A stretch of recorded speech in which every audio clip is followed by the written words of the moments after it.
অষ্টবিংশ খণ্ড। শ্যামপুকুর বাটিতে নরেন্দ্র, ডাক্তার সরকার প্রভৃতি ভক্ত সঙ্গে। প্রথম পরিচ্ছেদ। ডাক্তার সরকার ও সর্বধর্ম পরীক্ষা।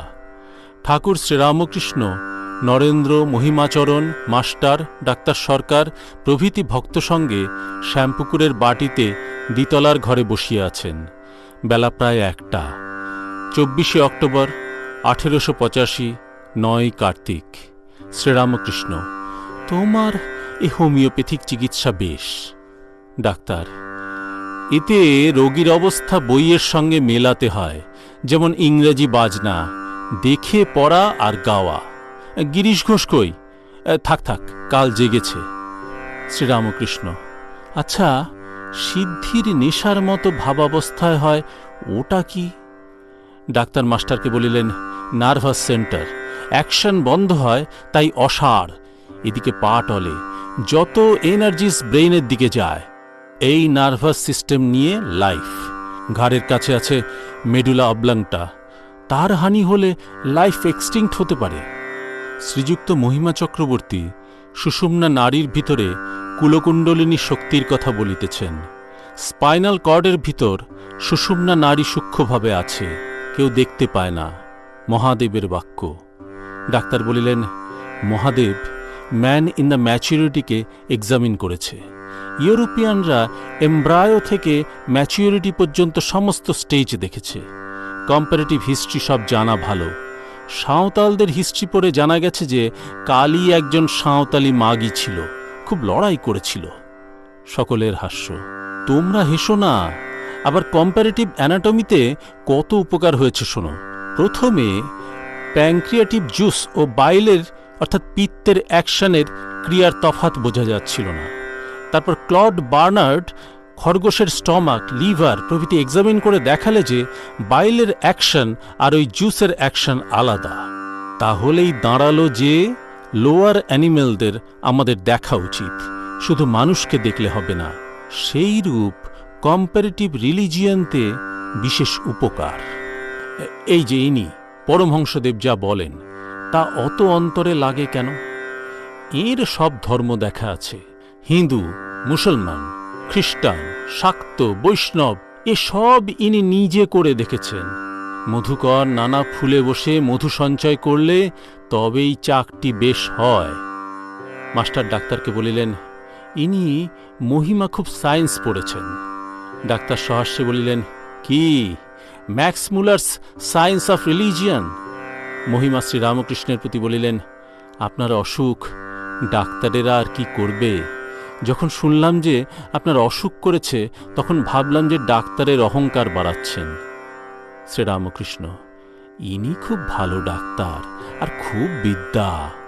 মহিমাচরণ: আজ্ঞা হাঁ, উনি জাহাজ আর আমরা সব ডিঙি। ডাক্তার বিনীত হইয়া হাত জোর করিতেছেন। মহিমা বলিলেন, তবে ওখানে ঠাকুর শ্রীরামকৃষ্ণের কাছে সবাই সমান। ঠাকুর নরেন্দ্রকে গান গাইতে বলিতেছেন। নরেন্দ্রের গান। প্রথম, তোমারই করিয়াছি জীবনের ধ্রুবতারা। দ্বিতীয়, অহংকারে মত্ত সদা অপার বাসনা। তৃতীয়, চমৎকার অপার জগৎ রচনা তোমার, শোভার আগার বিশ্ব সংসার। চতুর্থ, মহাসিংহাসনে বসি শুনিছ হে বিশ্বপিত, তোমারই রচিত ছন্দ মহান বিশ্বের গীত। মর্তের মৃত্তিকা হয়ে ক্ষুদ্র এই কণ্ঠ লয়ে, আমিও দুয়ারে তব হয়েছি হে উপনীত। কিছু নাহি চাহি দেব, কেবল দর্শন মাগি, তোমারে শোনাব গীতি, এসেছি তাহারি লাগি। গায় যথা রবি শশী, সেই সভা মাঝে বসি, একান্তে গাইতে চাহে এই ভকতের চিত। পঞ্চম, ওহে রাজ রাজেশ্বর, দেখা দাও, করুণা ভিখারি আমি, করুণা কটাক্ষে চাও। চরণে উৎসর্গ দান করিতেছি এই প্রাণ, সংসার অনলকুণ্ডে ঝলসে গিয়াছে তাও। কলুষ কলঙ্কে তাহে আবরিত এর হৃদয়, মোহে মুগ্ধ মৃত প্রায় হয়ে আছি দয়াময়, মৃত সঞ্জীবনী মন্ত্রে শোধন করিয়ে লও। ষষ্ঠ। হরিরস মদিরা পিয়ে মম মানস মাতরে, লুটায়ে অবনীতল হরি হরি বলি কাঁদরে। শ্রীরামকৃষ্ণ বলিলেন, আর যো কুছ হ্যায় সো তুহি হ্যায়। ডাক্তার বলিলেন, আহা। গান সমাপ্ত হইল। ডাক্তার মুগ্ধ প্রায় হইয়াছেন। কিয়ৎক্ষণ পরে ডাক্তার অতি ভক্তিভাবে হাত জোর করিয়া ঠাকুরকে বলিতেছেন, তবে আজ যাই, আবার কাল আসব। শ্রীরামকৃষ্ণ, একটু থাকো না, গিরিশ ঘোষকে খবর দিয়েছে। মহিমাকে দেখাইয়া বলিলেন, ইনি বিদ্বান, হরিনামে নাচেন, অহংকার নাই। কোন্নগরে চলে গিয়েছিলেন, আমরা গিয়েছিলাম বলে। আবার স্বাধীন, ধনবান, কারু চাকরি করতে হয় না। নরেন্দ্রকে দেখাইয়া বলিলেন, এ কেমন? ডাক্তার, খুব ভালো। শ্রীরামকৃষ্ণ, আর ইনি? ডাক্তার বলিলেন, আহা। মহিমাচরণ বলিলেন, হিন্দুদের দর্শন না পড়লে দর্শন পড়াই হয় না। সাংখ্যের চতুর্বিংশতি তত্ত্ব ইউরোপ জানে না, বুঝতেও পারে না। শ্রীরামকৃষ্ণ সহাস্যে বলিলেন, কি তিন পথ তুমি বলো? মহিমা, সৎপথ, জ্ঞানের পথ, চিৎপথ, যোগের, কর্মযোগ। তাই 4 আশ্রমের ক্রিয়া কি কি কর্তব্য এর ভিতরে আসছে। আনন্দপথ, ভক্তিপ্রেমের পথ। আপনাতে 3 পথেরই ব্যাপার, আপনি 3 পথেরই খপর বাদলে দেন। ঠাকুর হাসিতেছেন। আমি আর কি বলবো, জনক বক্তা, সুখদেব শ্রোতা। ডাক্তার বিদায় গ্রহণ করিলেন। সন্ধ্যার পর চাঁদ উঠিয়াছে। আজ কোজাগর পূর্ণিমার পরদিন, শনিবার, 9 কার্তিক। ঠাকুর সমাধিস্থ দাঁড়াইয়া আছেন। নিত্যগোপালও তাহার কাছে ভক্তিভাবে দাঁড়াইয়া আছেন। ঠাকুর উপবিষ্ট হইয়া আছেন। নিত্যগোপাল পদসেবা করিতেছেন। দেবেন্দ্র, কালীপদ প্রভৃতি অনেকগুলো ভক্ত কাছে বসিয়া আছেন। শ্রীরামকৃষ্ণ দেবেন্দ্র প্রভৃতির প্রতি বলিলেন, এমনি মনে উঠছে নিত্যগোপালের এই অবস্থাগুলো এখন যাবে, ওর সব মন কুড়িয়ে আমাতেই আসবে। যিনি এর ভিতর আছেন তাঁতে। নরেন্দ্রকে দেখছ না, সব মনটা ওর আমারই উপর আসছে। ভক্তেরা অনেকে বিদায় লইতেছেন। ঠাকুর দাঁড়াইয়া আছেন। একজন ভক্তকে জপের কথা বলিতেছেন। জপ করা কিনা নির্জনে নিঃশব্দে তাঁর নাম করা। এক মনে নাম করতে করতে, জপ করতে করতে তার রূপ দর্শন হয়, তার সাক্ষাৎকার হয়। শিকলে বাঁধা কড়ি কাঠ গঙ্গার গর্ভে ডুবানো আছে। শিকলের আরেক দিক তীরে বাঁধা আছে। শিকলের এক একটি পাপ অর্থাৎ লিঙ্ক ধরে ধরে গিয়ে ক্রমে ডুব মেরে শিকল ধরে ধরে যেতে যেতে ওই কড়িকাঠ স্পর্শ করা যায়। ঠিক সেই রূপ জপ করতে করতে মগ্ন হয়ে গেলে ক্রমে ভগবানের সাক্ষাৎকার হয়। কালীপদ সহাস্যে ডাক্তারের প্রতি বলিলেন, আমাদের এ খুব ঠাকুর, জপ ধ্যান তপস্যা করতে হয় না। এই সময় ঠাকুর হঠাৎ বলিতেছেন, এটা কেমন করছে? ঠাকুরের গলায় অসুখ করিতেছে। দেবেন্দ্র বলিতেছেন, এ কথায় আর ভুলি না। দেবেন্দ্রের এই মনের ভাব যে ঠাকুর কেবল ভক্তদের ভুলাইবার জন্য অসুখ দেখাইতেছেন। ভক্তেরা বিদায় গ্রহণ করিলেন। রাত্রে কয়েকটি ছোকরা ভক্ত পালা করিয়া থাকিবেন। আজ মাস্টারও রাত্রে থাকিবেন।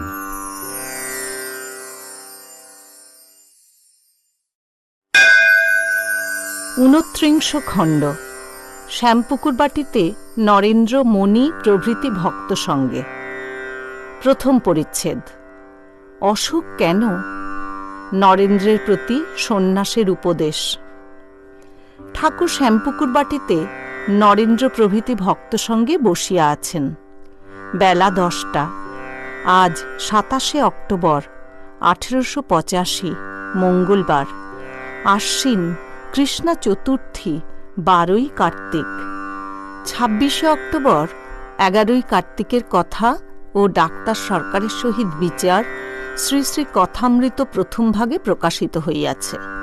ঠাকুর নরেন্দ্র মণি প্রভৃতির সহিত কথা কহিতেছেন। নরেন্দ্র: ডাক্তার কাল কি করে গেল? একজন ভক্ত: সুতোয় মাছ গিথেছিল, ছিঁড়ে গেল।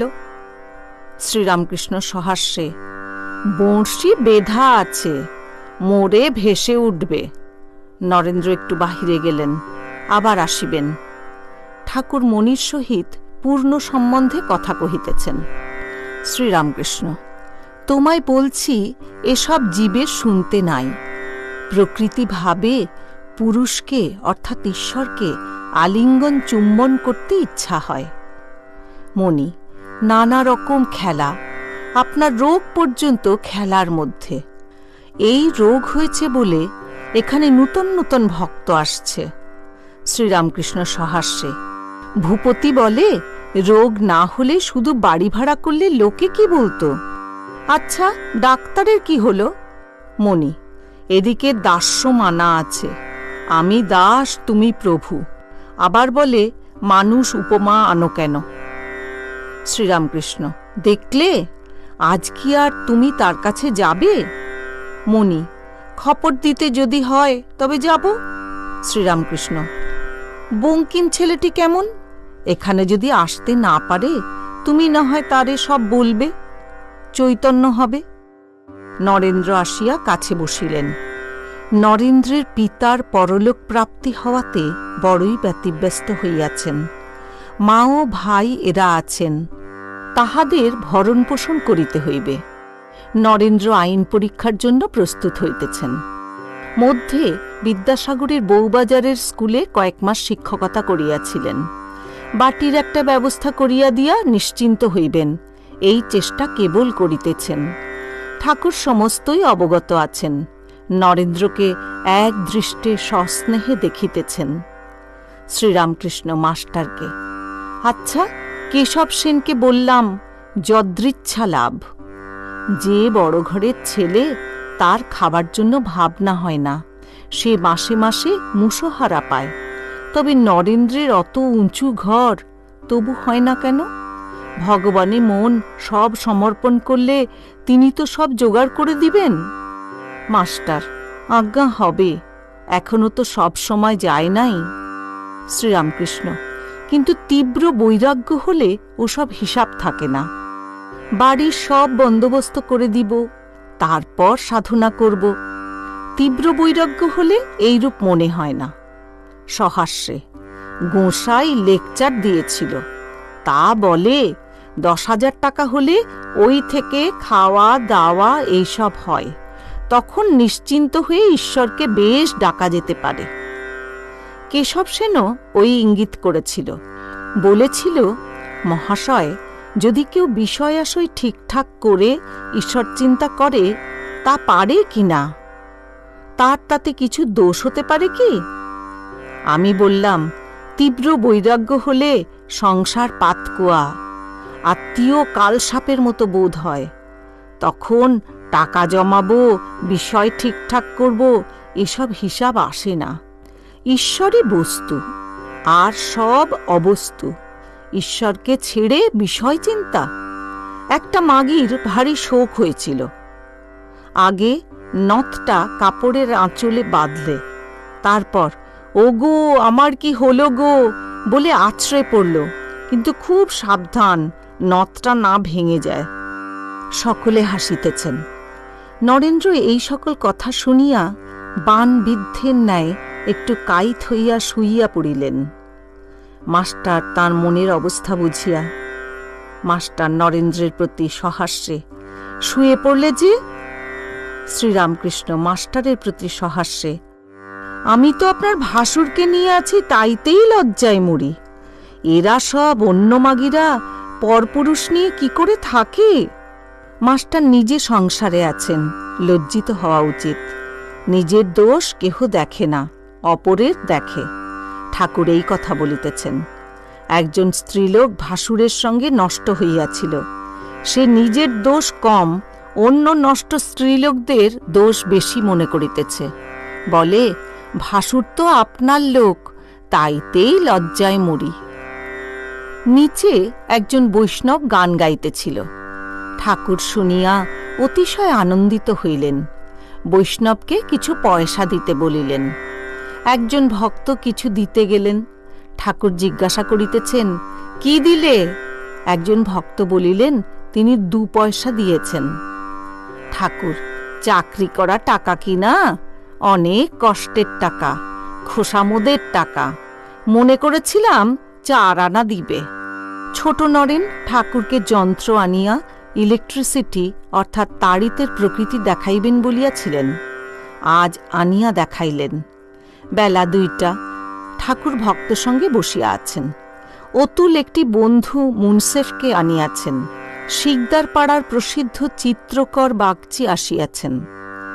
কয়েকখানি চিত্র ঠাকুরকে উপহার দিলেন। ঠাকুর আনন্দের সহিত পট দেখিতেছেন। ষড়ভুজ মূর্তি দর্শন করিয়া ভক্তদের বলিতেছেন, দেখো দেখো কেমন হয়েছে। ভক্তদের আবার দেখাইবার জন্য অহল্যা পাষাণীর পট আনিতে বলিলেন। পটে শ্রীরামচন্দ্রকে দেখিয়া আনন্দ করিতেছেন। শ্রীযুক্ত বাগচির মেয়েদের মতো লম্বা চুল। ঠাকুর বলিতেছেন, অনেককাল হল দক্ষিণেশ্বরে একটি সন্ন্যাসী দেখেছিলাম। 9 হাত লম্বা চুল। সন্ন্যাসীটি রাধে রাধে করত, ঢং নাই। কিয়ৎক্ষণ পরে নরেন্দ্র গান গাইতেছেন। গানগুলি বৈরাগ্যপূর্ণ। ঠাকুরের মুখে তীব্র বৈরাগ্যের কথা ও সন্ন্যাসের উপদেশ শুনিয়া কি নরেন্দ্রের উদ্দীপন হইল? নরেন্দ্র গান গাহিলেন, যাবে কি হে দিন আমার বিফলে চলিয়ে। তারপরে গাহিলেন, অন্তরে জাগিছ ওমা অন্তর যামিনী। তারপরে গাহিলেন, কি সুখ জীবনে মম ওহে নাথ দয়াময় হে, যদি চরণ সরোজে পরানো মধুপ চিরমগন না রয় হে।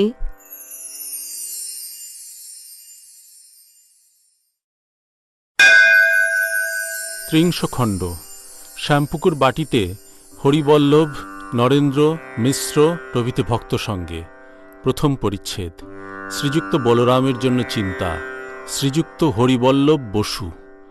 শ্রীরামকৃষ্ণ শ্যামপুকুরের বাটিতে ভক্ত সঙ্গে চিকিৎসার্থ বাস করিতেছেন। আজ শনিবার, আশ্বিন কৃষ্ণা অষ্টমী তিথি, 16ই কার্তিক, 31শে অক্টোবর 1885 খ্রিস্টাব্দ, বেলা 9টা। এখানে ভক্তেরা দিবারাত্র থাকেন। ঠাকুরের সেবার্থ। এখনো কেহ সংসার ত্যাগ করেন নাই। বলরাম সপরিবারে ঠাকুরের সেবক। তিনি যে বংশে জন্মিয়াছেন সে অতি ভক্ত বংশ। পিতা বৃদ্ধ হইয়াছেন, বৃন্দাবনে একাকী বাস করেন, তাহাদের প্রতিষ্ঠিত শ্রী শ্রী শ্যামসুন্দরের কুঞ্জে। তাহার পিতৃব্য পুত্র শ্রীযুক্ত হরিবল্লভ বসু ও বাটির অন্যান্য সকলেই বৈষ্ণব। হরিবল্লভ কটকের প্রধান উকিল। পরমহংসদেবের কাছে বলরাম যাতায়াত করেন, বিশেষত মেয়েদের লইয়া যান শুনিয়া বিরক্ত হইয়াছেন। দেখা হইলে বলরাম বলিয়াছিলেন, তুমি তাহাকে একবার দর্শন করো, তারপর যা হয় বলো। আজ হরিবল্লভ আসিয়াছেন। তিনি ঠাকুরকে দর্শন করিয়া অতি ভক্তিভাবে প্রণাম করিলেন। শ্রীরামকৃষ্ণ বলিলেন, কি করে ভালো হবে? আপনি কি দেখছ? শক্ত ব্যামো। হরিবল্লভ, আজ্ঞা ডাক্তাররা বলতে পারেন। শ্রীরামকৃষ্ণ, মেয়েরা পায়ের ধুলা লয়, তা ভাবি একরূপে তিনি ঈশ্বর ভিতরে আছেন, হিসাব আনি। হরিবল্লভ, আপনি সাধু, আপনাকে সকলে প্রণাম করবে, তাতে দোষ কি? শ্রীরামকৃষ্ণ, সে ধ্রুব, প্রহ্লাদ, নারদ, কপিল এরা কেউ হলে হতো, আমি কি? আপনি আবার আসবেন। হরি, আজ্ঞা আমাদের টানেই আসব, আপনি বলছেন কেন? হরিবল্লভ বিদায় লইবেন, প্রণাম করিতেছেন। পায়ের ধুলা লইতে যাইতেছেন, ঠাকুর পা সরাইয়া লইতেছেন, কিন্তু হরিবল্লভ ছাড়িলেন না, জোর করিয়া পায়ের ধুলা লইলেন। হরিবল্লভ গাত্রোত্থান করিলেন। ঠাকুর যেন তাহাকে খাতির করিবার জন্য দাঁড়াইলেন। বলিতেছেন, বলরাম অনেক দুঃখ করে। আমি মনে করলাম একদিন যাই, গিয়ে তোমাদের সঙ্গে দেখা করি। তা আবার ভয় হয়, পাছে তোমরা বলো একে কে আনলে। হরি, ও সব কথা কে বলেছে? আপনি কিছু ভাববেন না। হরিবল্লভ চলিয়া গেলেন। শ্রীরামকৃষ্ণ মাস্টারের প্রতি বলিলেন, ভক্তি আছে, তা না হলে জোর করে পায়ের ধুলা নিলে কেন? সেই যে তোমায় বলেছিলাম, ভাবে দেখলাম ডাক্তার ও আরেকজনকে, এই সেই আরেকজন, তাই দেখো এসেছে। মাস্টার বলিলেন, আজ্ঞে ভক্তিরই ঘর। শ্রীরামকৃষ্ণ, কি সরল! ডাক্তার সরকারের কাছে ঠাকুরের অসুখের সংবাদ দিবার জন্য মাস্টার শাঁখারি টোলায় আসিয়াছেন। ডাক্তার আজ আবার ঠাকুরকে দেখিতে যাইবেন। ডাক্তার ঠাকুরের ও মহিমাচরণ প্রভৃতি ভক্তদের কথা বলিতেছেন। ডাক্তার বলিলেন, কই তিনি মহিমাচরণ, সে বই তো আনেন নাই। যে বই আমাকে দেখাবেন বলেছিলেন। বললে ভুল হয়েছে। তা হতে পারে, আমারও হয়। মাস্টার, তার বেশ পড়াশোনা আছে। ডাক্তার, তাহলে এই দশা? ঠাকুরের সম্বন্ধে ডাক্তার বলিতেছেন, শুধু ভক্তি নিয়ে কি হবে, জ্ঞান যদি না থাকে? মাস্টার, কেন? ঠাকুর তো বলেন জ্ঞানের পর ভক্তি। তবে তার জ্ঞান ভক্তি আর আপনাদের জ্ঞান ভক্তির মানে অনেক তফাৎ। তিনি যখন বলেন জ্ঞানের পর ভক্তি, তার মানে তত্ত্বজ্ঞানের পর ভক্তি, ব্রহ্মজ্ঞানের পর ভক্তি, ভগবানকে জানার পর ভক্তি। আপনাদের জ্ঞান মানে সেন্স, নলেজ, ইন্দ্রিয়ের বিষয় থেকে পাওয়া জ্ঞান। প্রথমটি not verifiable by our standard. তত্ত্বজ্ঞান ইন্দ্রিয়লভ্য জ্ঞানের দ্বারা ঠিক করা যায় না। দ্বিতীয়টি ভেরিফায়েবল, জড় জ্ঞান। ডাক্তার চুপ করিয়া আবার অবতার সম্বন্ধে কথা কহিতেছেন। ডাক্তার বলিলেন, অবতার আবার কি? আর পায়ের ধুলা লওয়া কি? মাস্টার, কেন? আপনি তো বলেন এক্সপেরিমেন্ট সময় তাঁর সৃষ্টি দেখে ভাব হয়, মানুষ দেখলে ভাব হয়। তা যদি হয়, ঈশ্বরকে কেন না মাথা নোয়াব? মানুষের হৃদয়ের মধ্যে ঈশ্বর আছেন। হিন্দু ধর্মে দেখে সর্বভূতে নারায়ণ, এটা তত আপনার জানা নাই। সর্বভূতে যদি থাকেন, তাকে প্রণাম করতে কি? পরমহংসদেব বলেন, কোনো কোনো জিনিসে তিনি বেশি প্রকাশ। সূর্যের প্রকাশ জলে, আরশিতে। জল সব জায়গায় আছে, কিন্তু নদীতে, পুষ্করিণীতে বেশি প্রকাশ। ঈশ্বরকেই নমস্কার করা হয়, মানুষকে নয়। God is god, not man is god. তাঁকে তো রিজনিং, সামান্য বিচার করে জানা যায় না। সমস্ত বিশ্বাসের উপর নির্ভর, এই সব কথা ঠাকুর বলেন। আজ মাস্টারকে ডাক্তার তাহার রচিত একখানি বই উপহার দিলেন, physiological basis of psychology, as a token of brotherly regards.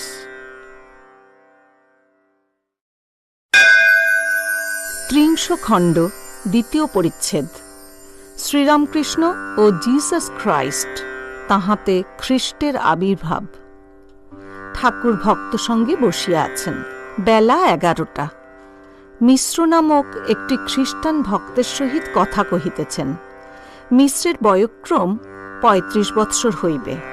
মিশ্র খ্রিস্টান বংশে জন্মিয়াছেন, যদিও সাহেবের পোশাক, ভিতরে গেরুয়া আছে। এখন সংসার ত্যাগ করিয়াছেন। ইহার জন্মস্থান পশ্চিমাঞ্চলে। একটি ভ্রাতার বিবাহের দিনে তাহার এবং আরেকটি ভ্রাতার একদিনে মৃত্যু হয়। সেই দিন হইতে মিশ্র সংসার ত্যাগ করিয়াছেন। তিনি কোয়েকার সম্প্রদায়ভুক্ত। মিশ্র, ওহি রাম ঘট ঘট মেলেটা। শ্রীরামকৃষ্ণ ছোট নরেনকে আস্তে আস্তে বলিতেছেন, যাহাতে মিশ্রও শুনিতে পান। এক রাম, তাঁর হাজার নাম।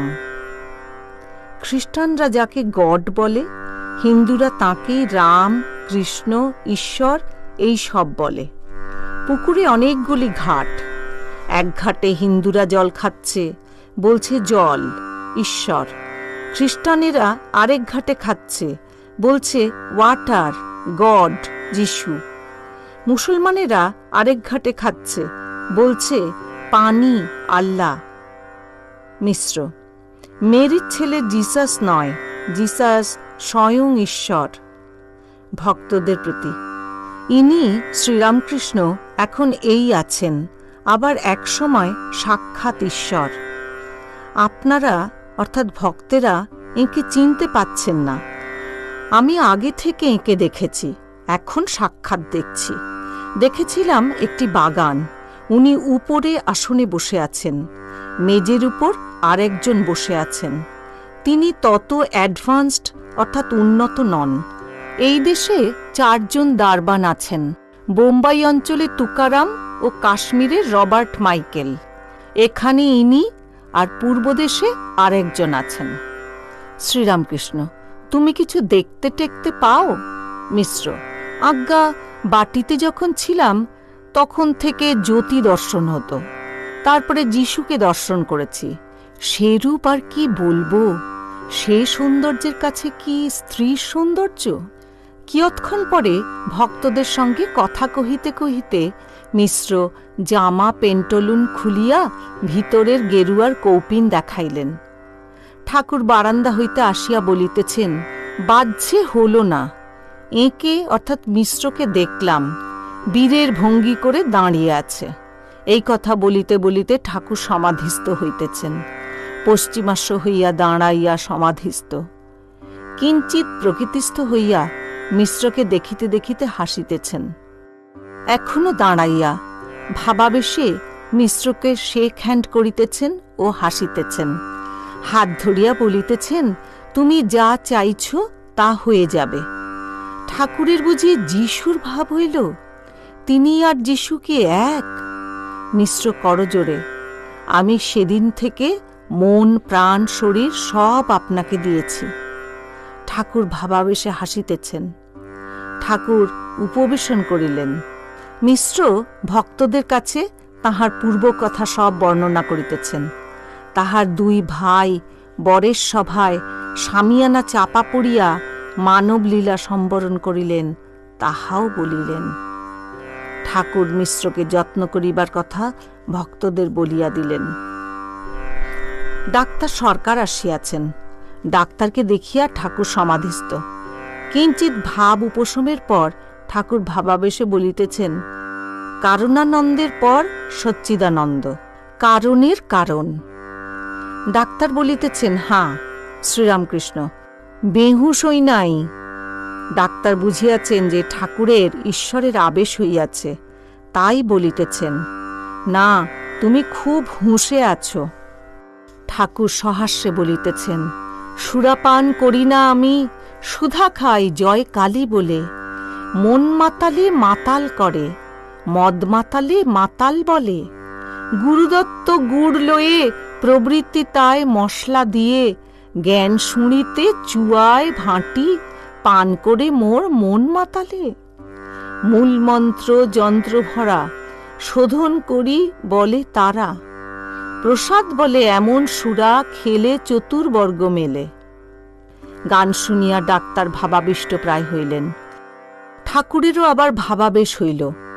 ভাবে ডাক্তারের কোলে চরণ বাড়াইয়া দিলেন। কিয়ৎক্ষণ পরে ভাব সম্বরণ হইল। তখন চরণ গুটাইয়া লইয়া ডাক্তারকে বলিতেছেন, উহ, তুমি কি কথাই বলেছ। তাঁরই কোলে বসে আছি, তাঁকে ব্যারামের কথা বলবো না তো কাকে বলবো? ডাকতে হয় তাঁকেই ডাকব। এই কথা বলিতে বলিতে ঠাকুরের চক্ষু জলে ভরিয়া গেল। আবার ভাবাবিষ্ট ভাবে ডাক্তারকে বলিতেছেন, তুমি খুব শুদ্ধ, তা না হলে পা রাখতে পারি না। আবার বলিতেছেন, শান্ত ওহি হ্যায় जो রাম রস চাখে। বিষয় কি? ওতে আছে কি? টাকা কড়ি মান শরীরের সুখ, ওতে আছে কি? রামকো जो চিনা নাই, দিল চিনা হ্যায় সো কেয়ারে। এত অসুখের উপর ঠাকুরের ভাবাবেশ হইতেছে দেখিয়া ভক্তেরা চিন্তিত হইয়াছেন। ঠাকুর বলিতেছেন, ওই গানটি হলে আমি থামব। হরিরস মদিরা। নরেন্দ্র কক্ষান্তরে ছিলেন, তাঁকে ডাকানো হইল। তিনি তাহার দেব দুর্লভ কণ্ঠে গান শুনাইতেছেন। হরিরস মদিরা পিয়ে মম মানস মাতরে, একবার লুটায়ে অবনীতল, হরি হরি বলি কাঁদরে। গভীর নিনাদে হরি নামে গগন ছাওরে, নাচো হরি বলে দুবাহু তুলে হরি নাম বিলাও রে, হরি প্রেমানন্দ রসে অনুদিন ভাসরে, গাও হরি নাম হও পূর্ণকাম নীচ বাসনা নাসরে। শ্রীরামকৃষ্ণ: আর সেইটি চিদানন্দ সিন্ধু নীরে?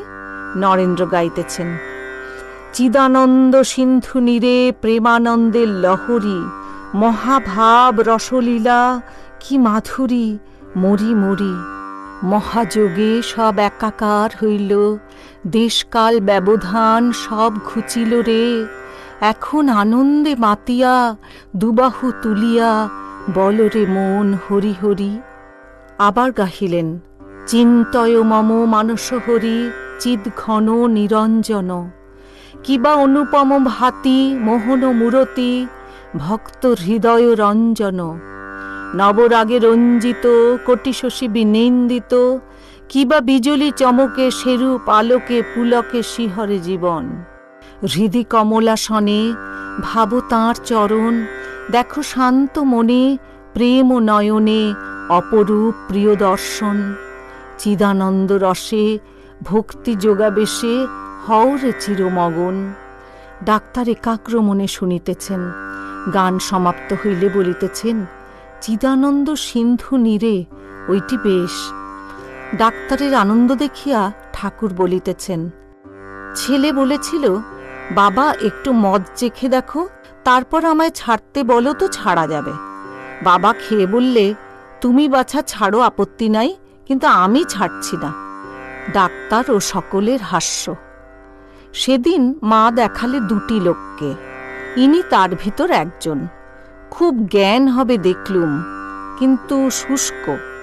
ডাক্তারকে সহাস্যে, কিন্তু তুমি রসবে। ডাক্তার চুপ করিয়া আছেন।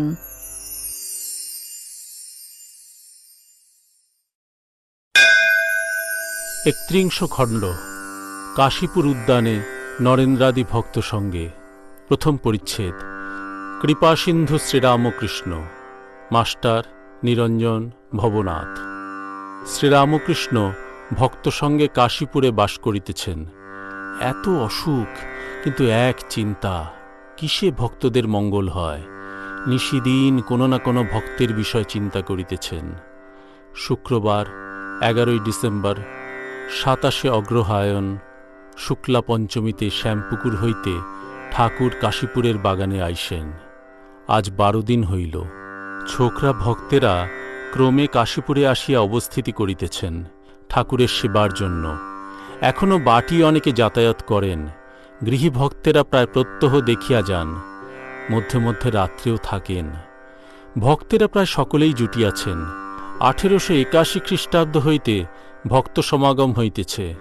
শেষের ভক্তেরা সকলেই আসিয়া পড়িয়াছেন।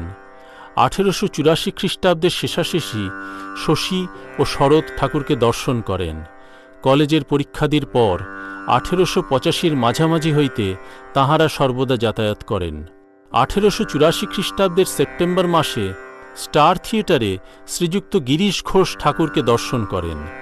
3 মাস পরে, অর্থাৎ ডিসেম্বরের প্রারম্ভ হইতে তিনি সর্বদা যাতায়াত করেন। 1884 ডিসেম্বরের শেষে সারদা ঠাকুরকে দক্ষিণেশ্বর মন্দিরে দর্শন করেন। সুবোধ ও ক্ষীরোদ 1885 আগস্ট মাসে ঠাকুরকে প্রথম দর্শন করেন। আজ সকালে প্রেমের ছড়াছড়ি। নিরঞ্জনকে বলছেন, তুই আমার বাপ, তোর কোলে বসব। কালীপদর বক্ষ স্পর্শ করিয়া বলিতেছেন, চৈতন্য হও, আর চিবুক ধরিয়া তাহাকে আদর করিতেছেন, আর বলিতেছেন, যে আন্তরিক ঈশ্বরকে ডেকেছে বা সন্ধ্যা আহ্নিক করেছে তার এখানে আসতেই হবে। আজ সকালে 2টি ভক্ত স্ত্রীলোকের উপরও কৃপা করিয়াছেন। সমাধিস্থ হইয়া তাহাদের বক্ষে চরণ দ্বারা স্পর্শ করিয়াছেন। তাহারা অশ্রু বিসর্জন করিতে লাগিলেন। একজন কাঁদিতে কাঁদিতে বলিলেন, আপনার এত দয়া, প্রেমের ছড়াছড়ি। শীতির গোপালকে কৃপা করিবেন বলিয়া বলিতেছেন, গোপালকে ডেকে আন। আজ বুধবার 9 পৌষ অগ্রহায়ণের কৃষ্ণা দ্বিতীয়া 23 ডিসেম্বর 1885। সন্ধ্যা হইয়াছে। ঠাকুর জগন্মাতার চিন্তা করিতেছেন। কিয়ৎক্ষণ পরে ঠাকুর অতি মৃদুস্বরে দু একটি ভক্তের সহিত কথা কহিতেছেন। ঘরে কালী, চুনিলাল, মাস্টার, নবগোপাল, শশী, নিরঞ্জন প্রভৃতি ভক্তেরা আছেন। শ্রীরামকৃষ্ণ বলিলেন, একটি টুল কিনে আনবে এখানকার জন্য। কত নেবে? মাস্টার, আজ্ঞা 2-3 টাকার মধ্যে। শ্রীরামকৃষ্ণ, জলপিড়ি যদি 12 আনা, ওর দাম অত হবে কেন? মাস্টার, বেশি হবে না, ওর মধ্যেই হয়ে যাবে। শ্রীরামকৃষ্ণ, আচ্ছা, কাল আবার বৃহস্পতিবারের বারবেলা, তুমি 3টের আগে আসতে পারবে না? মাস্টার, জি আজ্ঞা, আসব। শ্রীরামকৃষ্ণ মাস্টারের প্রতি বলিলেন, আচ্ছা, এই অসুখটা কতদিনে সারবে? মাস্টার, একটু বেশি হয়েছে, দিন নেবে। শ্রীরামকৃষ্ণ, কতদিন? মাস্টার, 5-6 মাস হতে পারে। এই কথায় ঠাকুর বালকের ন্যায় অধৈর্য হইলেন, আর বলিতেছেন, বলো কি? মাস্টার, আজ্ঞা সব সারতে। শ্রীরামকৃষ্ণ, তাই বলো। আচ্ছা, এত ঈশ্বরীয় রূপ দর্শন, ভাব, সমাধি, তবে এমন ব্যাম কেন? মাস্টার, আজ্ঞা খুব কষ্ট হচ্ছে বটে, কিন্তু উদ্দেশ্য আছে। শ্রীরামকৃষ্ণ, কি উদ্দেশ্য? মাস্টার, আপনার অবস্থা পরিবর্তন হবে, নিরাকারের দিকে ঝোঁক হচ্ছে, বিদ্যার আমি পর্যন্ত থাকছে না। শ্রীরামকৃষ্ণ, হ্যাঁ, লোকশিক্ষা বন্ধ হচ্ছে, আর বলতে পারি না, সব রামময় দেখছি। এক একবার মনে হয়, কাকে আর বলবো? দেখো না, এই বাড়ি ভাড়া হয়েছে বলে কত রকম ভক্ত আসছে। কৃষ্ণপ্রসন্ন সেন বা শশধরের মতো সাইনবোর্ড তো হবে না, অমুক সময় লেকচার হইবে। ঠাকুর ও মাস্টারের হাস্য। মাস্টার বলিলেন, আরেকটি উদ্দেশ্য, লোক বাছা। 5 বছরের তপস্যা করে যা না হতো, এই কয়দিনে ভক্তদের তা হয়েছে। সাধনা, প্রেম, ভক্তি। শ্রীরামকৃষ্ণ, হ্যাঁ, তা হলো বটে।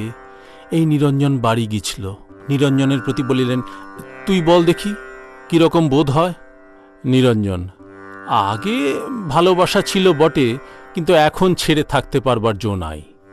মাস্টার বলিলেন, আমি একদিন দেখেছিলাম, এরা কত বড় লোক। শ্রীরামকৃষ্ণ, কোথায়? মাস্টার, আজ্ঞা এক পাশে দাঁড়িয়ে, শ্যামপুকুরের বাড়িতে দেখেছিলাম। বোধ হল এরা এক একজন কত বিঘ্ন বাধা ঠেলে ওখানে এসে বসে রয়েছে সেবার জন্য। এই কথা শুনিতে শুনিতে ঠাকুর ভাবাবিষ্ট হইতেছেন। কিয়ৎক্ষণ নিস্তব্ধ হইয়া রহিলেন, সমাধিস্থ। ভাবের উপশম হইলে মাস্টারকে বলিতেছেন, দেখলাম সাকার থেকে সব নিরাকারে যাচ্ছে, আর আর কথা বলতে ইচ্ছা যাচ্ছে, কিন্তু পারছি না। আচ্ছা, ওই নিরাকারে ঝোঁক, ওটা কেবল লয় হওয়ার জন্য না? মাস্টার অবাক হইয়া বলিলেন, আজ্ঞা তাই হবে। শ্রীরামকৃষ্ণ বলিলেন, এখনো দেখছি নিরাকার, অখণ্ড সচ্চিদানন্দ এই রকম করে রয়েছে, কিন্তু চাপলাম খুব কষ্টে।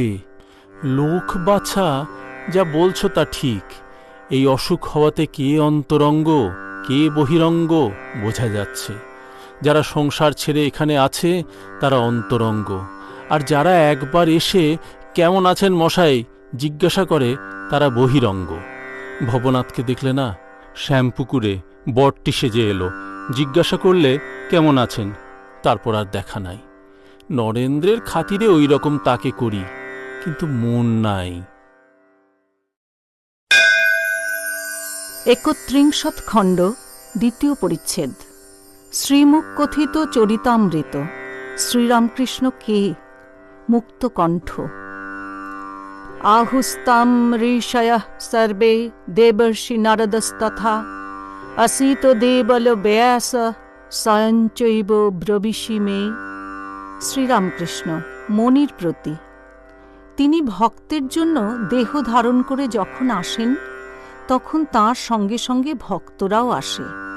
কেউ অন্তরঙ্গ, কেউ বহিরঙ্গ, কেউ রসদ্বার।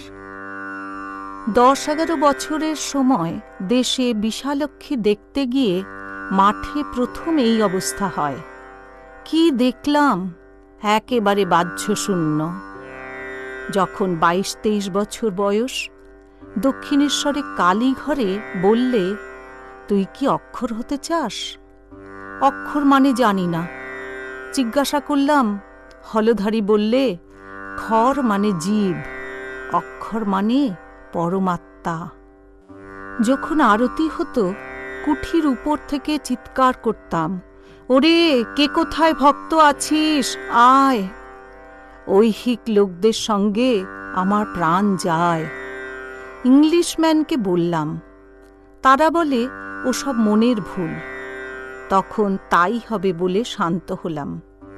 কিন্তু এখন তো সেই সব মিলছে, সব ভক্ত এসে জুটছে। আবার দেখালে 5 জন সেবায়েত। প্রথম সেজবাবু অর্থাৎ মথুরবাবু, তারপর শম্ভু মল্লিক, তাকে আগে কখনো দেখি নাই। ভাবে দেখলাম গৌরবর্ণ পুরুষ, মাথায় তাজ। যখন অনেক দিন পরে শম্ভুকে দেখলাম, তখন মনে পড়ল একেই আগে ভাবাবস্থায় দেখেছি। আর 3 জন সেবায়েত এখনো ঠিক হয় নাই, কিন্তু সব গৌরবরণ। সুরেন্দ্র অনেকটা রসদ্দার বলে বোধ হয়। এই অবস্থা যখন হল, ঠিক আমার মতো একজন এসে ইড়া, পিঙ্গলা, সুষুম্না নাড়ী সব ঝেড়ে দিয়ে গেল। ষড়চক্রের এক একটি পদ্মে জিহ্বা দিয়ে রমণ করে, আর অধোমুখ পদ্ম ঊর্ধ্বমুখ হয়ে ওঠে। শেষে সহস্রার পদ্ম প্রস্ফুটিত হয়ে গেল। যখন যেরূপ লোক আসবে আগে দেখিয়ে দিত। এই চক্ষে, ভাবে নয়, দেখলাম চৈতন্যদেবের সংকীর্তন বটতলা থেকে বকুলতলার দিকে যাচ্ছে। তাতে বলরামকে দেখলাম, আর যেন তোমায় দেখলাম। চুনিকে আর তোমাকে আনাগোনায় উদ্দীপন হয়েছে। শশী আর শরৎকে দেখেছিলাম, ঋষি কৃষ্ণের অর্থাৎ ক্রাইস্টের দলে ছিল। বটতলায় একটি ছেলে দেখেছিলাম। হৃদে বললে, তবে তোমার একটি ছেলে হবে। আমি বললাম, আমার যে মাতৃজনী, আমার ছেলে কেমন করে হবে? সেই ছেলে রাখাল। বললাম, মা, এরকম অবস্থা যদি করলে, তাহলে একজন বড় মানুষ জুটিয়ে দাও। তাই সেজবাবু 14 বছর ধরে সেবা করলে। সে কত কি! আলাদা ভাঁড়ার করে দিলে সাধু সেবার জন্য, গাড়ি, পালকি, যাকে যা দিতে বলেছি তাকে তা দেওয়া। বামনি খতাত, প্রতাপরুদ্র, বিজয় এই রূপ অর্থাৎ ঠাকুরের মূর্তি দর্শন করেছে। এ কি বলো দেখি? বলে, তোমায় যেমন ছোঁয়া ওই রূপ ছুঁয়েছি। নোটো অর্থাৎ লাটু খতালে 31 জন ভক্ত। কই তেমন বেশি কই, তবে কেদার আর বিজয় কতকগুলো করছে। ভাবে দেখালে শেষে পায়েস খেয়ে থাকতে হবে। এ অসুখে পরিবার অর্থাৎ ভক্তদের শ্রী শ্রী মা পায়েস খাইয়ে দিচ্ছিল। তখন কাঁদলাম এই বলে, এই কি পায়েস খাওয়া এই কষ্টে?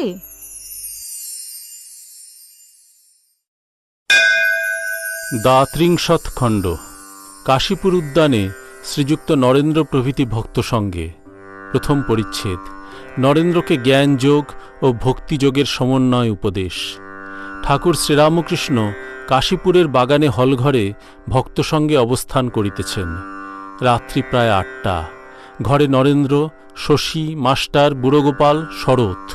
আজ বৃহস্পতিবার, 28শে ফাল্গুন, 1292 সাল। ফাল্গুন মাসের শুক্লা ষষ্ঠী তিথি, 11ই মার্চ 1886 খ্রিস্টাব্দ। ঠাকুর অসুস্থ, একটু শুইয়া আছেন। ভক্তেরা কাছে বসিয়া আছেন। শরৎ দাঁড়াইয়া পাখা করিতেছেন।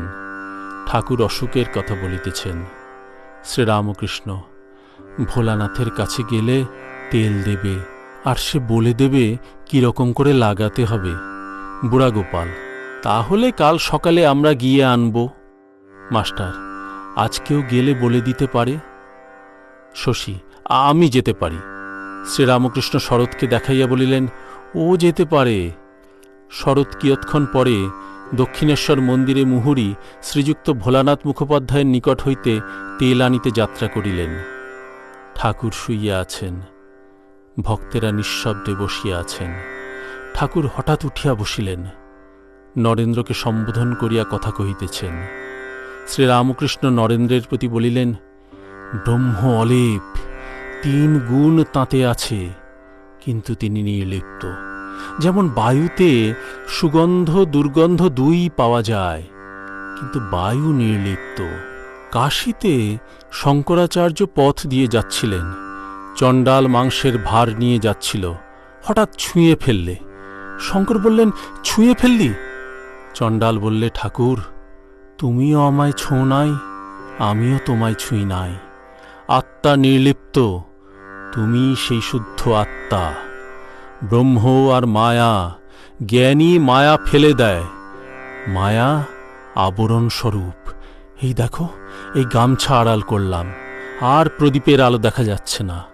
ঠাকুর গামছাটি আপনার ও ভক্তদের মাঝখানে ধরিলেন, বলিতেছেন, এই দেখো, আমার মুখ আর দেখা যাচ্ছে না।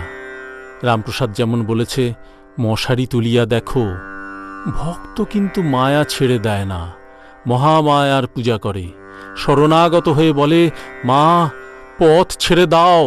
তুমি পথ ছেড়ে দিলে তবে ব্রহ্মজ্ঞান হবে। জাগ্রত, স্বপ্ন, সুষুপ্তি, এই 3 অবস্থা জ্ঞানীরা উড়িয়ে দেয়। ভক্তেরা এসব অবস্থায় লয়। যতক্ষণ আমি আছে ততক্ষণ সবই আছে।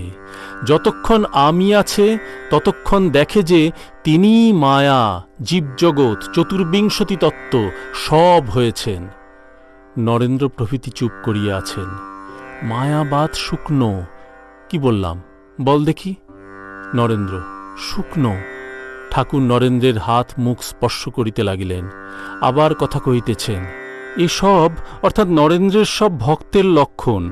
জ্ঞানীর সে আলাদা লক্ষণ। মুখ চেহারা শুকনো হয়। জ্ঞানী জ্ঞান লাভ করবার পরও বিদ্যা মায়া নিয়ে থাকতে পারে, ভক্তি, দয়া, বৈরাগ্য এই সব নিয়ে থাকতে পারে। এর 2টি উদ্দেশ্য। প্রথম লোক শিক্ষা হয়, তারপর রসাস্বাদনের জন্য। জ্ঞানী যদি সমাধিস্থ হয়ে চুপ করে থাকে তাহলে লোক শিক্ষা হয় না। তাই শঙ্করাচার্য বিদ্যার আমি রেখেছিলেন। আর ঈশ্বরের আনন্দ ভোগ করবার জন্য, সম্ভোগ করবার জন্য ভক্তি ভক্ত নিয়ে থাকে। এই বিদ্যার আমি, ভক্তের আমি, এতে দোষ নাই। বজ্জাত আমিতে দোষ হয়। তাকে দর্শন করবার পর বালকের স্বভাব হয়।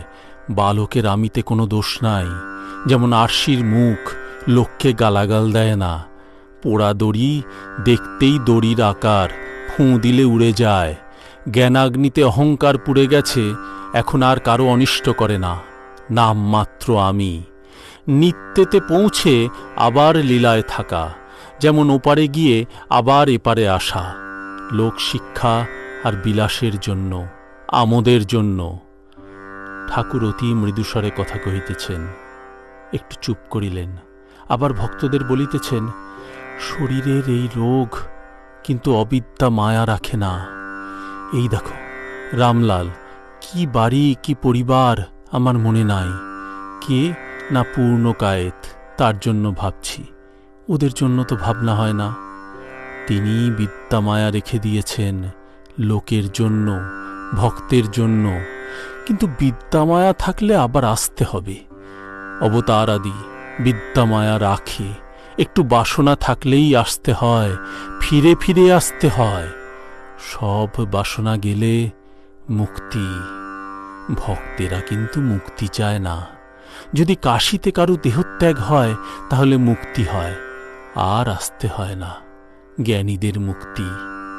নরেন্দ্র, সেদিন মহিম চক্রবর্তীর বাড়িতে আমরা গিয়েছিলাম। শ্রীরামকৃষ্ণ সহাস্যে বলিলেন, তারপর? নরেন্দ্র, ওর মতো এমন শুষ্ক জ্ঞানী দেখি নাই। শ্রীরামকৃষ্ণ সহাস্যে বলিলেন, কি হয়েছিল? নরেন্দ্র, আমাদের গান গাইতে বললে গঙ্গাধর গাইলে, শ্যাম নামে প্রাণ পেয়ে ইতি উতি চায়, সম্মুখে তমাল বৃক্ষ দেখিবারে পায়। গান শুনে বললে, ও সব গান কেন, প্রেম টেম ভালো লাগে না, তাছাড়া মাগ ছেলে নিয়ে থাকি, এসব গান এইখানে কেন? শ্রীরামকৃষ্ণ মাস্টারের প্রতি বলিলেন, ভয় দেখেছ?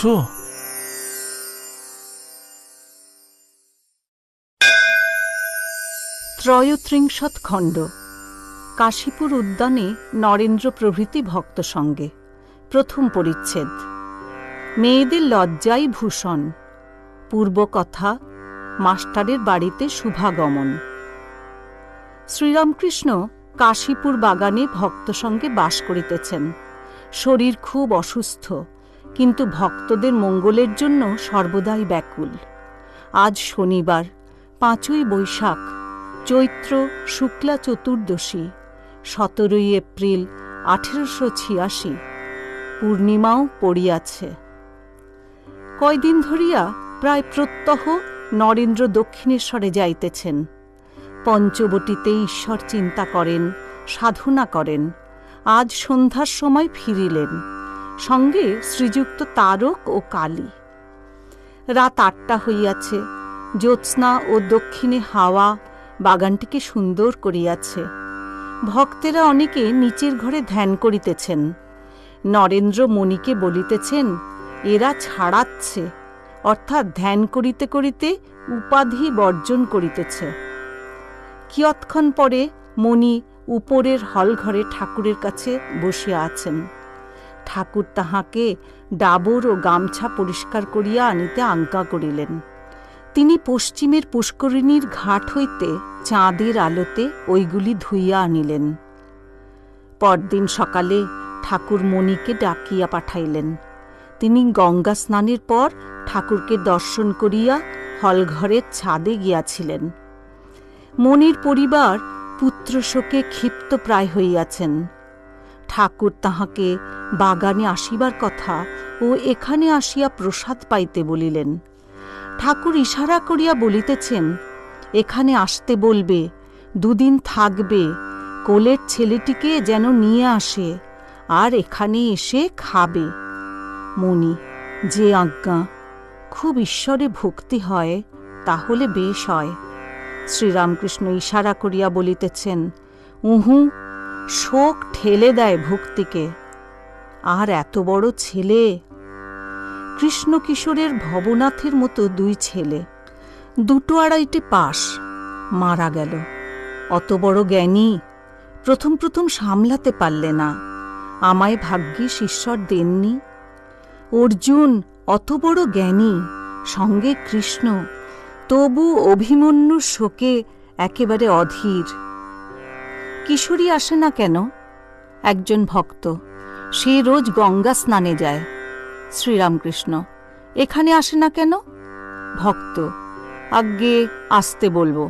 শ্রীরামকৃষ্ণ লাটুর প্রতি, হরিশ আসে না কেন? মাস্টারের বাটির 9-10 বছরের 2টি মেয়ে ঠাকুরের কাছে কাশীপুর বাগানে আসিয়া দুর্গা নাম জপ সদা, মজল আমার মন ভ্রমরা ইত্যাদি গান শুনাইতেছিল। ঠাকুর যখন মাস্টারের শ্যামপুকুরের তেলিপাড়ার বাটিতে শুভাগমন করেন, অর্থাৎ 30শে অক্টোবর 1884, 15ই কার্তিক বৃহস্পতিবার, উত্থান একাদশীর দিন, তখন এই 2টি মেয়ে ঠাকুরকে গান শুনাইয়াছিল। ঠাকুর গান শুনিয়া অতিশয় সন্তুষ্ট হইয়াছিলেন। যখন ঠাকুরের কাছে কাশীপুর বাগানে আজ তাহারা উপরে গান গাহিতেছিল, ভক্তেরা নিচে হইতে শুনিয়াছিলেন। তাহারা আবার তাহাদের নিচে ডাকাইয়া গান শুনিলেন। শ্রীরামকৃষ্ণ মাস্টারের প্রতি, তোমার মেয়েদের আর গান শিখিও না। আপনা আপনি গায় সে এক, যার তার কাছে গাইলে লজ্জা ভেঙে যাবে। লজ্জা মেয়েদের বড় দরকার। ঠাকুরের সম্মুখে পুষ্পপাত্রে ফুল চন্দন আনিয়া দেওয়া হইয়াছে। ঠাকুর শয্যায় বসিয়া আছেন। ফুল চন্দন দিয়া আপনাকেই পূজা করিতেছেন। সচন্দন পুষ্প কখনো মস্তকে, কখনো কণ্ঠে, কখনো হৃদয়ে, কখনো নাভিদেশে ধারণ করিতেছেন। মনমোহন কোন্নগর হইতে আসিলেন ও ঠাকুরকে প্রণাম করিয়া উপবিষ্ট হইলেন। ঠাকুর আপনাকে এখনো পূজা করিতেছেন। নিজের গলায় পুষ্পমালা দিলেন। কিয়ৎক্ষণ পরে যেন প্রসন্ন হইয়া মনমোহনকে নির্মাল্য প্রদান করিলেন। মণিকে একটি চম্পক দিলেন।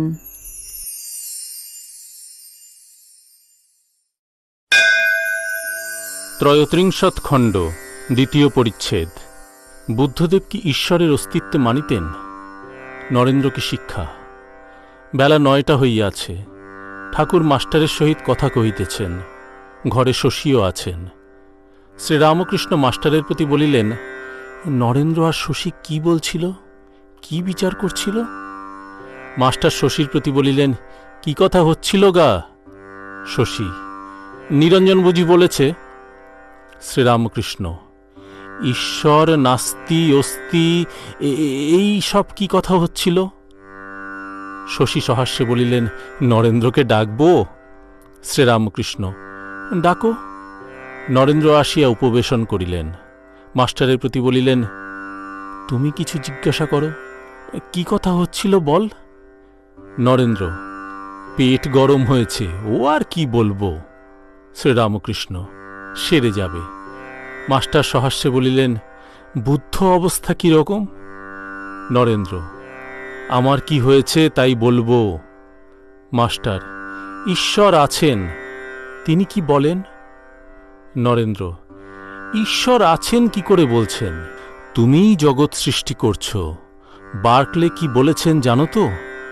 মাস্টার, হ্যাঁ, তিনি বলেছেন বটে, there is percipi, the existence of external objects depends upon their perception. যতক্ষণ ইন্দ্রিয়ের কাজ চলছে ততক্ষণই জগৎ। শ্রীরামকৃষ্ণ, ন্যাংটা বলতো মনেই জগৎ, আবার মনেতেই লয় হয়, কিন্তু যতক্ষণ আমি আছে ততক্ষণ সেব্য সেবকই ভালো।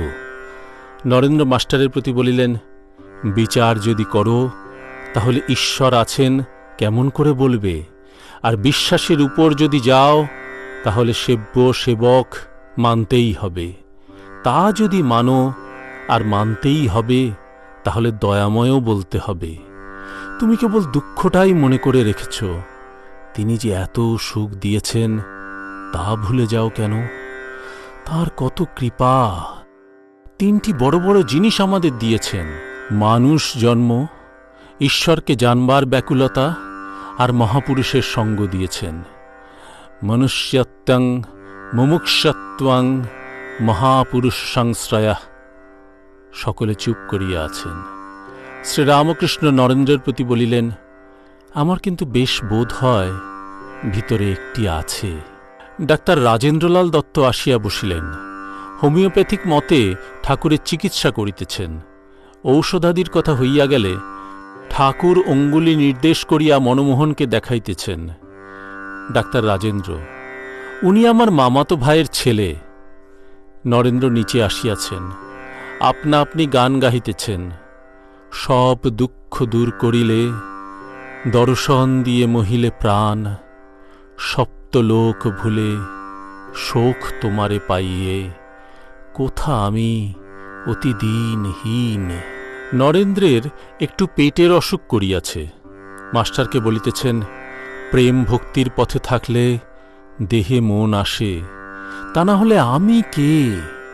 মানুষও নই, দেবতাও নই, আমার সুখও নাই, দুঃখও নাই।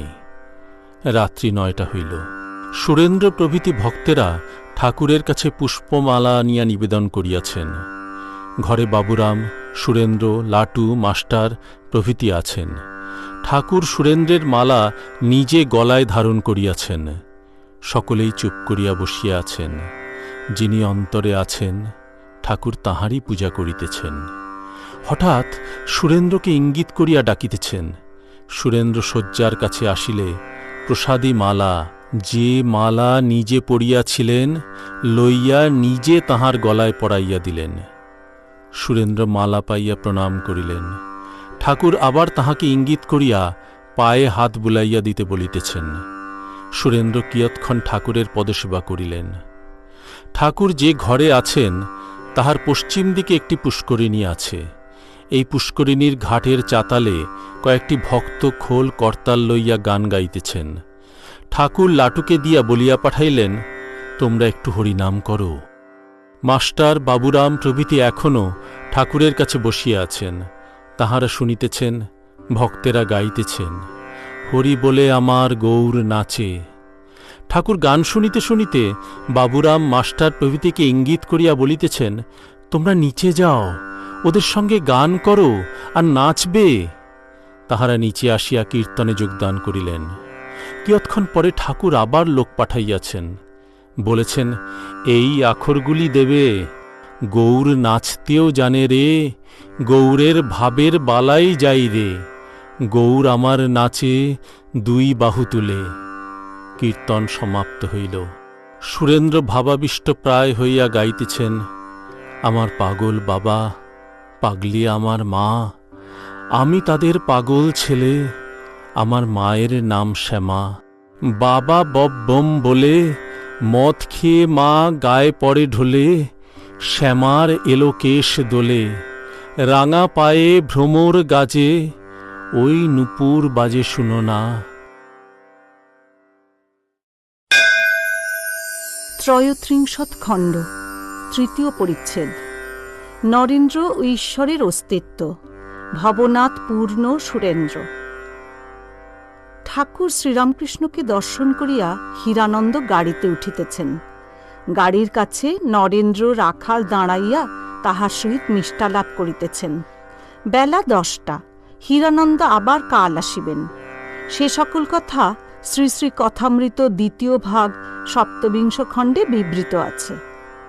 আজ বুধবার, 9ই বৈশাখ, চৈত্র কৃষ্ণা তৃতীয়া, 21শে এপ্রিল 1886। নরেন্দ্র উদ্যানপথে বেড়াইতে বেড়াইতে মণির সহিত কথা কহিতেছেন। বাটিতে মা ও ভাইদের বড় কষ্ট, এখনো সুবন্দোবস্ত করিয়া দিতে পারেন নাই, তজ্জন্য চিন্তিত আছেন। নরেন্দ্র: বিদ্যাসাগরের স্কুলের কর্ম আর আমার দরকার নাই। গয়াতে যাব মনে করেছি। একটা জমিদারির ম্যানেজারের কর্মের কথা একজন বলেছে, ঈশ্বর টিশ্বর নাই। মণি সহাস্যে: সে তুমি এখন বলছো, পরে বলবে না। সেপ্টিসিজম ঈশ্বর লাভের পথের একটা স্টেজ। এইসব স্টেজ পার হলে, আরও এগিয়ে পড়লে তবে ভগবানকে পাওয়া যায়, পরমহংসদেব বলেছেন। নরেন্দ্র: যেমন গাছ দেখছি, অমনি করে কেউ ভগবানকে দেখেছে? মণি: হাঁ, ঠাকুর দেখেছেন। নরেন্দ্র: সেই মনের ভুল হতে পারে। মণি: যে যে অবস্থায় যা দেখে, সেই অবস্থায় তা তার পক্ষে রিয়ালিটি, সত্য। যতক্ষণ স্বপন দেখছ, একটা বাগানে গিয়েছ, ততক্ষণ বাগানটি তোমার পক্ষে রিয়ালিটি। কিন্তু তোমার অবস্থা বদলালে, যেমন জাগরণ অবস্থা, তোমার ওটা ভুল বলে বোধ হতে পারে। যে অবস্থায় ঈশ্বর দর্শন করা যায়, সে অবস্থা হলে তখন রিয়ালিটি বোধ হবে। নরেন্দ্র: আমি ট্রুথ চাই। সেদিন পরমহংস মহাশয়ের সঙ্গেই খুব তর্ক করলাম। মণি সহাস্যে: কি হয়েছিল? নরেন্দ্র: উনি আমায় বলেছিলেন, আমাকে কেউ কেউ ঈশ্বর বলে। আমি বললাম, 1000 লোকে ঈশ্বর বলুক, আমার যতক্ষণ সত্য বলে না বোধ হয়, ততক্ষণ বলবো না।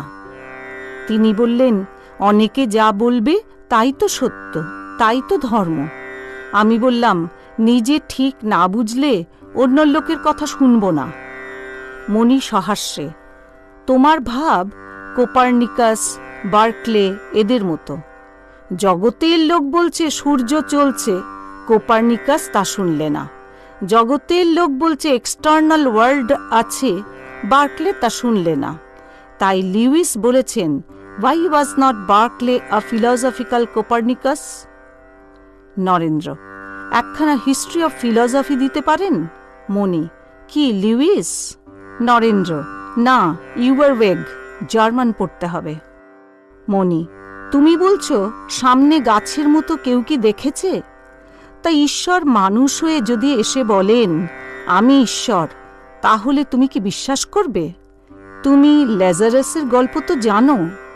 যখন ল্যাজারাস পরলোকে গিয়ে এব্রাহামকে বললে যে আমি আত্মীয় বন্ধুদের বলে আসি যে সত্যই পরলোক আর নরক আছে, এব্রাহাম বললেন, তুমি গিয়ে বললে কি তারা বিশ্বাস করবে? তারা বলবে কে একটা জোচ্চোর এসে এইসব কথা বলছে।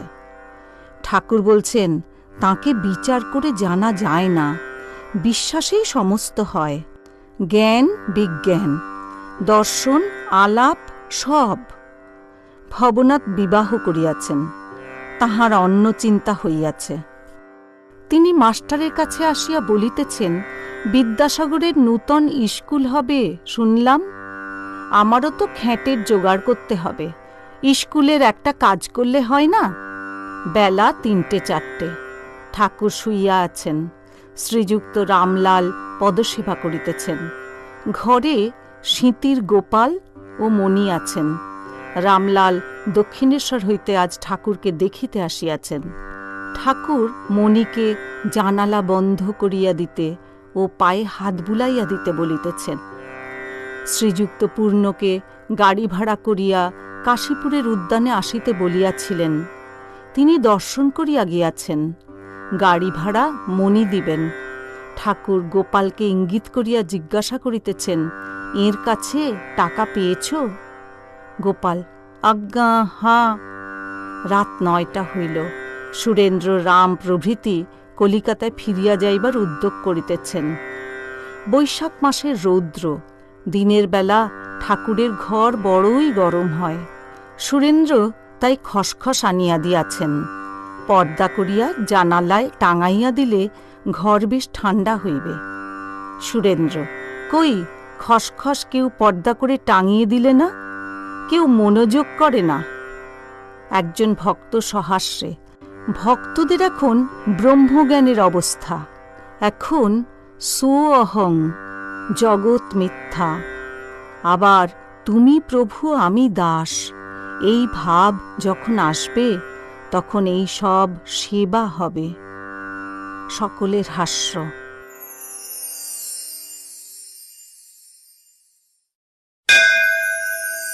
বরাহনগর মঠ। নরেন্দ্র, রাখাল প্রভৃতি মঠের ভাইদের শিবরাত্রি ব্রত। বরাহনগর মঠ। শ্রীযুক্ত নরেন্দ্র, রাখাল প্রভৃতি আজ শিবরাত্রির উপবাস করিয়া আছেন। 2 দিন পরে ঠাকুরের জন্মতিথি পূজা হইবে। বরাহনগর মঠ সবে 5 মাস স্থাপিত হইয়াছে। ঠাকুর শ্রীরামকৃষ্ণ নিত্যধামে বেশি দিন যান নাই। নরেন্দ্র, রাখাল প্রভৃতি ভক্তদের তীব্র বৈরাগ্য। একদিন রাখালের পিতা বাড়ি ফিরিয়া যাইবার জন্য রাখালকে অনুরোধ করিতে আসিয়াছিলেন। রাখাল বলিলেন, কেন আপনারা কষ্ট করে আসেন? আমি এখানে বেশ আছি। এখন আশীর্বাদ করুন যেন আপনারা আমায় ভুলে যান আর আমি আপনাদের ভুলে যাই। সকলেরই তীব্র বৈরাগ্য, সর্বদা সাধন ভজন লইয়া আছেন। এক উদ্দেশ্য, কিসে ভগবান দর্শন হয়। নরেন্দ্রাদি ভক্তেরা কখনো জপ ধ্যান করেন, কখনো শাস্ত্র পাঠ করেন। নরেন্দ্র বলেন, গীতায় ভগবান যে নিষ্কাম কর্ম করতে বলেন, সে পূজা, জপ, ধ্যান এই সব কর্ম, অন্য কর্ম নহে। আজ সকালে নরেন্দ্র কলিকাতায় আসিয়াছেন। বাটির মোকদ্দমার তদবির করিতে হইতেছে। আদালতে সাক্ষী দিতে হয়। মাস্টার বেলা 9টার সময় মঠে উপনীত হইয়াছেন। দানাদের ঘরে প্রবেশ করিলে পর তাহাকে দেখিয়া শ্রীযুক্ত তারক আনন্দে শিবের গান ধরিলেন। তা থইয়া নাচে ভোলা। তাহার গানের সহিত রাখালও যোগ দিলেন, আর গান গাহিয়া 2 জনেই নৃত্য করিতেছেন। এই গান নরেন্দ্র সবে বাঁধিয়াছেন। তা থইয়া নাচে ভোলা, বব্বম বাজে গাল, ডিমি ডিমি ডিমি ডমরু বাজে, দুলিছে কপাল মাল, গরজে গঙ্গা জটা মাঝে, উগরে অনল ত্রিশূল রাজে, ধক ধক ধক মৌলি বন্ধ, জলে শশাঙ্ক ভাল। মঠের ভাইয়েরা সকলে উপবাস করিয়াছেন। ঘরে এখন নরেন্দ্র, রাখাল, নিরঞ্জন, শরৎ, শশী, কালী, বাবুরাম, তারক, হরিশ, সিঁতির গোপাল, সারদা মাস্টার আছেন। যোগিন, লাটু শ্রীবৃন্দাবনে আছেন। তাহারা এখনও মঠ দেখেন নাই। আজ সোমবার, শিবরাত্রি 21শে ফেব্রুয়ারি 1887। আগামী শনিবারে শরৎ, কালী, নিরঞ্জন, শারদা শ্রী শ্রী জগন্নাথ দর্শনার্থ পুরীধামে যাত্রা করিবেন। শ্রীযুক্ত শশী দিন রাত ঠাকুরের সেবা লইয়া আছেন। পূজা হইয়া গেল। শরৎ তানপুরা লইয়া গান গাইতেছেন। শিব শঙ্কর বম বম ভোলা, কৈলাসপতি মহারাজ রাজ, উড়ে শৃঙ্গ কি খেয়াল, গলে বেল মাল, লোচন বিশাল লালে লাল, ভালে চন্দ্র শোভে সুন্দর বিরাজে। নরেন্দ্র কলিকাতা হইতে এইমাত্র আসিয়াছেন, এখনো স্নান করেন নাই। কালই নরেন্দ্রকে জিজ্ঞাসা করিলেন, মোকদ্দমার কি খবর? নরেন্দ্র বিরক্ত হইয়া বলিলেন, তোদের ওসব কথায় কাজ কি? নরেন্দ্র তামাক খাইতেছেন ও মাস্টার প্রভৃতির সহিত কথা কহিতেছেন। কামিনী কাঞ্চন ত্যাগ না করলে হবে না। কামিনী নরকস্য দ্বারম, যত লোক স্ত্রীলোকের বশ। শিব আর কৃষ্ণ এদের কথা আলাদা। শক্তিকে শিব দাসী করে রেখেছিলেন। শ্রীকৃষ্ণ সংসার করেছিলেন বটে, কিন্তু কেমন নির্লিপ্ত! ফস করে বৃন্দাবন কেমন ত্যাগ করলেন। রাখাল আবার দ্বারিকা কেমন ত্যাগ করলেন। নরেন্দ্র গঙ্গা স্নান করিয়া মঠে ফিরিলেন, হাতে ভিজে কাপড় ও গামছা। শারদা এতক্ষণ সমস্ত গায়ে মাটি মাখা আসিয়া নরেন্দ্রকে সাষ্টাঙ্গ হইয়া নমস্কার করিলেন। তিনিও শিবরাত্রির উপবাস করিয়াছেন, গঙ্গা স্নানে যাইবেন। নরেন্দ্র ঠাকুর ঘরে গিয়া ঠাকুর প্রণাম করিলেন ও উপবিষ্ট হইয়া কিয়ৎকাল ধ্যান করিলেন। ভবনাথের কথা হইতেছে।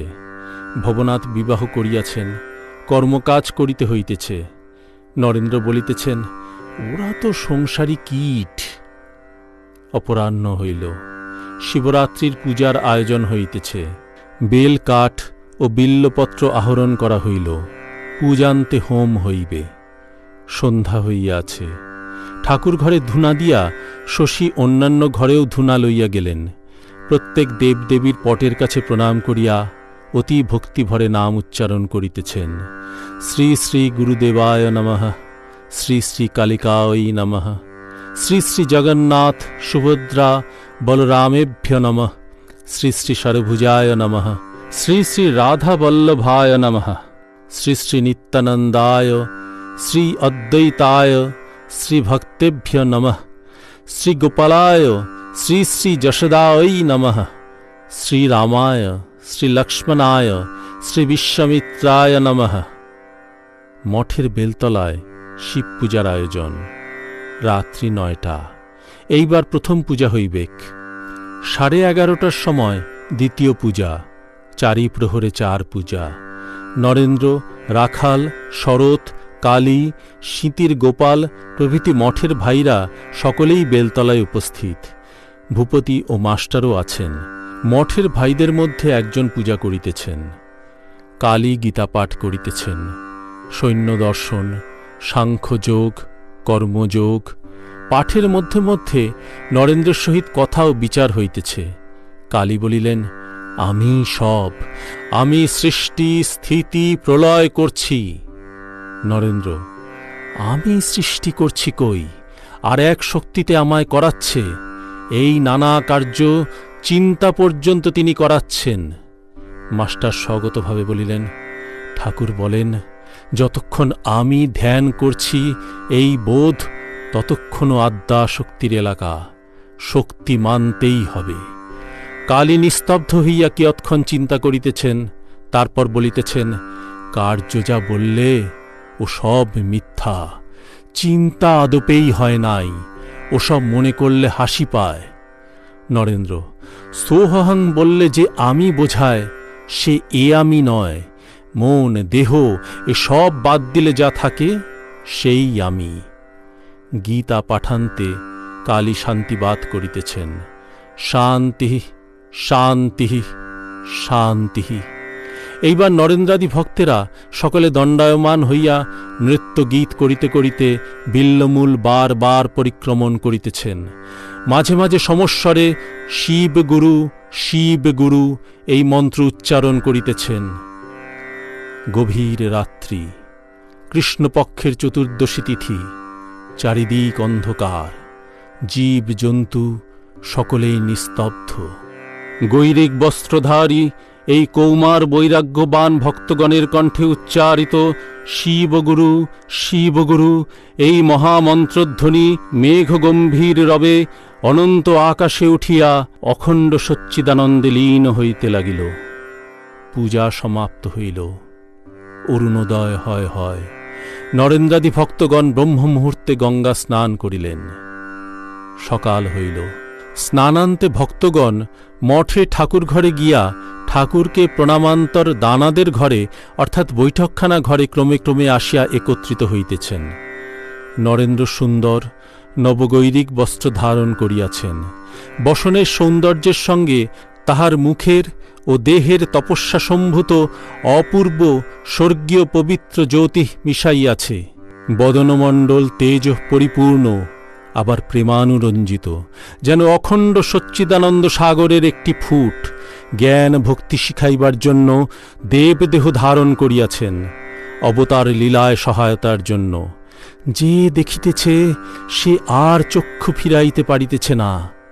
নরেন্দ্রর বয়ঃক্রম ঠিক ২৪ বৎসর। ঠিক এই বয়সে শ্রীচৈতন্য সংসার ত্যাগ করিয়াছিলেন।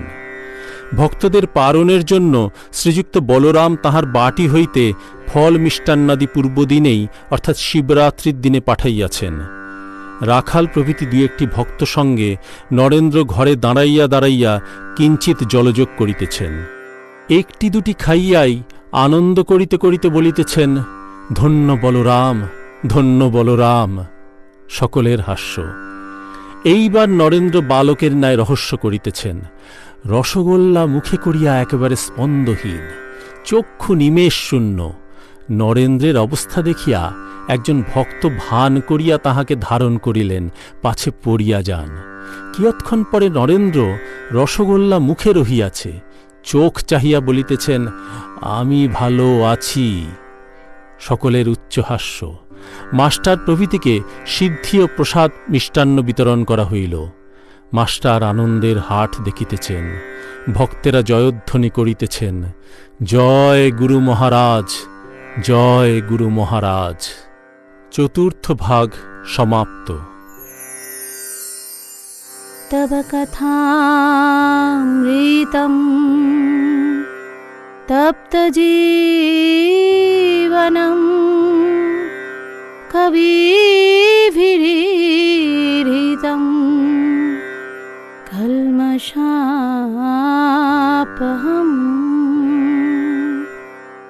শ্রবণমঙ্গলম শ্রীমদাততং